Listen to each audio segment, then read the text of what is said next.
அன்பிற்குரிய ஆசிரியர்களுக்கு வணக்கம். தமிழ்நாட்டு டெட்டுக்காக ப்ரிப்பேர் பண்ணிட்டு இருக்கோம். இப்போ வந்து ப்ரீவியஸ் இயர் டெட் கொஸ்டின் பேப்பர்லேருந்து சைக்காலஜி பகுதியை கொண்டு வந்திருக்கேன். அதை நாம் இப்போ படிக்கலாம். பொதுவான உளவியல் விவரிப்பது சாதாரண மனிதர்களின் நடத்தைகள். சாதாரண மனிதர்களை பற்றி தான் பொதுவான உளவியலானது விவாதிக்குது. பள்ளி வழிகாட்டு மையத்தில் குறை அடைவுடைய மாணவர்களை அறிவுரை பகரும் உளவியலாளருக்கு குறிப்பிடப்பட வேண்டும். பள்ளி வழிகாட்டு மையத்தில் குறை அடைவு உள்ள மாணவர்கள் நம்ம யார்கிட்ட அனுப்பணும்? அறிவுரை பகரும் உளவியலாளர், கவுன்சிலிங் சைக்காட்டிஸ்ட்ல நாம அனுப்பணும். பள்ளி வழிகாட்டு அது திரும்ப வந்திருக்கு. நெக்ஸ்ட் போலாம். அறிவு மற்றும் உடல் இயக்கு புலங்கள் அதிக விளைவுமிக்க நிலையில் கீழ்காணும் ஒன்றில் இல்லாமல் பெறப்படுகின்றன. செயல்முறை இடைவினை. கீழ்கண்டவற்றுள் எது கற்றல் விதி அல்ல? ஆயத்த விதி, பயிற்சி விதி, விளைவு விதி. Law of readiness, law of exercise and law of effect. இது மூணுமே கற்றல் விதி தான். அப்ப கற்றல் விதி இல்லாதது லா ஆஃப் மோஷன். டெய்லரின் கோட்பாட்டின்படி ஆக்கத்திறன் நிலைகள். டெய்லர் வந்து ஆக்கத்திறனுக்கான மாடல் கொடுத்திருக்காரு. அதுல ஆக்கத்திறனுக்கான படிநிலைகளை அவர் சொல்லியிருக்குது 5. நல்ல பையன் நல்ல பெண் என்ற நோக்க நகர்வு கீழ்கண்டவற்றுள் எதை குறிக்கிறது? வழக்கமான படிநிலை, அதாவது கன்வென்ஷன், பழமையானது. ஒருத்தவங்களை பார்த்தோன்னு நல்லவன் முடிவு பண்றது, அதனாலதான் நல்ல பையன் நல்ல பெண் அப்படின்னு பார்த்தோன்னே முடிவு பண்றதுக்கு பேரு வழக்கமான படிநிலை. ஒரு மனிதன் தன் அனுபவத்தினாலும் மற்றவர்களாலும் அறிவை பெறுவதற்கு எது உந்துதலாக உள்ளது? சூழ்நிலை. கொஸ்டின்ல அனுபவம்னு வந்துட்டு பாருங்க. அனுபவம்னு வந்தாலே, அறிவுன்னு வந்தாலே நாம சூழ்நிலைக்கு போயிடலாம். ஒரு வகுப்பறை சூழலில் ஊக்கப்படுத்துவதற்கான ஒரு உத்தி. கிளாஸ்க்கு போனோம்னா பசங்களை மோட்டிவேட் பண்றோம். அதுக்கு ஒரு உத்தி என்ன? பழைய கற்றலை புதிய கற்றலுடன் இணைத்தல். அதாவது நேற்று நடத்தினதுல இருந்து கொஸ்டின் கேட்கறது, வேற ஒண்ணும் கிடையாது. பல சூழ்நிலைகளில் ஆண் மற்றும் பெண்களின் எதிர்பார்க்கப்படும் நடத்தை. பல இடங்கள்ல வந்து ஒரு இடம் இருக்கு, ஒரு சுச்சுவேஷன், அதுல வந்து ஆண்னா இப்படி செயல்படுவாங்க, பெண்ணுனா இப்படி செயல்படுவாங்க அப்படின்னு ஒரு நடத்தை எதிர்பார்க்கப்படுது இல்ல, அதுக்கு பேர் வந்து ஜெண்டர் ரோல், பாலின பங்களிப்பு. கற்றலில் தூண்டல் துலங்கல் பிணைப்பு கோட்பாடு யாரால் மொழியப்பட்டது? தான்டைக்கால தான் தூண்டல் துலங்கல் பிணைப்பு கோட்பாடு முன்மொழியப்பட்டது.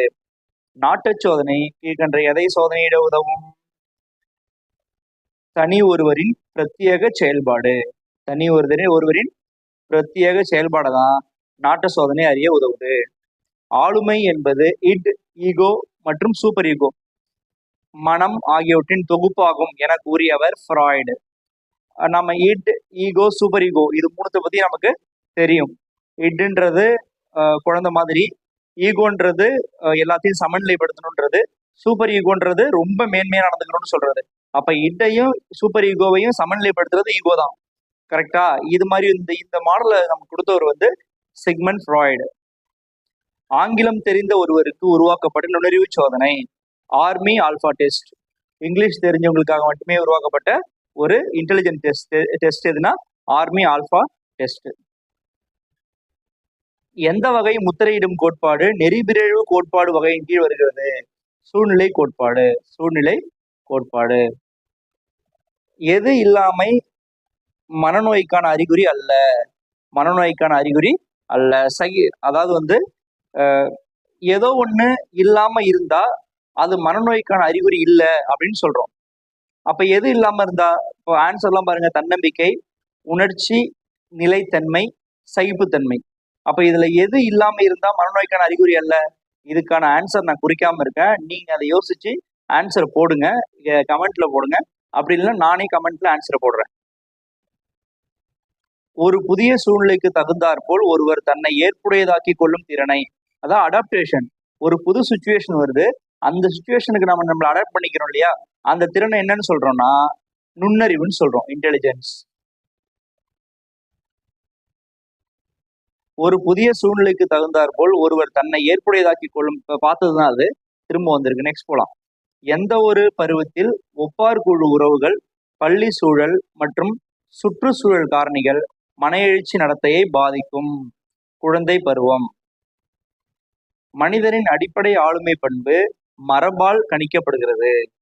அதாவது பேசிக்னு ஒன்று இருக்கும் இல்லையா, அதுல வந்து ஜெனட்டிக்கோட பங்கு அதிகம். Genetic, chromosomes, X Y X X இதெல்லாம் நம்ம படிச்சிருப்போம். ஸோ மரபு தான், மரபு அடிப்படையில் நிர்ணயிக்கப்படுகிறது. எந்த நிலையில் குழந்தை நடத்தை தன்மைய சிந்தனையில் உள்ளது?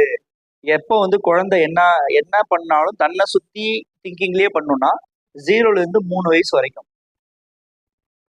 உடல் மற்றும் உள சார்ந்த குறைபாடுகள் ஏற்பட காரணம் மரபு, ஹெரிடிட்ரி தான் காரணம். பியாஜேவின் அறிவு வளர்ச்சி நிலைகளுள் எந்த நிலையில் தனிநபர் பகுத்தறிதலிலிருந்து சிக்கலான சிந்தனை முறைக்கு நகர்வர்? முழு செயல்நிலை.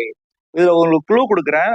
இப்பெல்லாம் பெரும்பாலும் பியாஜே பத்தி கேட்கும்போது ஃபார்மல் ஆப்ரேஷன் ஸ்டேஜ், முழு செயல்நிலை பதில் வர்ற மாதிரி தான் கேள்விகள் அமைக்கிறாங்க பெரும்பாலும். ஓகே, நன்றி ஆசிரியர் தோழர்களே.